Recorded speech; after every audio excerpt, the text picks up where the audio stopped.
After being removed from their mother's custody, 4-year-old Rilya Wilson and her two siblings were living with their godmother, Geraldine Graham, in Miami. Social workers from Florida's Department of Children and Families, or DCF, were assigned to make frequent visits to check on them. According to Geraldine, an unidentified DCF social worker showed up at her home on January 18th of 2001 and removed Rilya for an evaluation.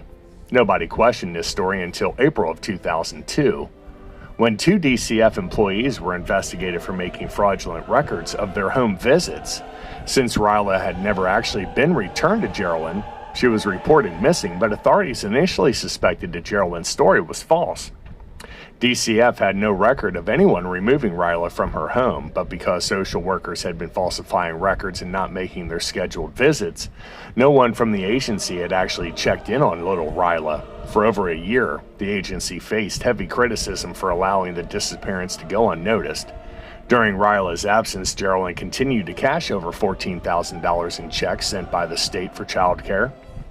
Authorities suspected foul play in the case, and Geraldine would eventually be charged with fraud, kidnapping, child abuse, and Rilya's murder. It was in January of 2013 Geraldine was convicted on most of these charges and sentenced to 55 years in prison. However, since there was very little evidence that she killed her granddaughter, the jury deadlocked on the murder charge. Rilya Wilson has never been found.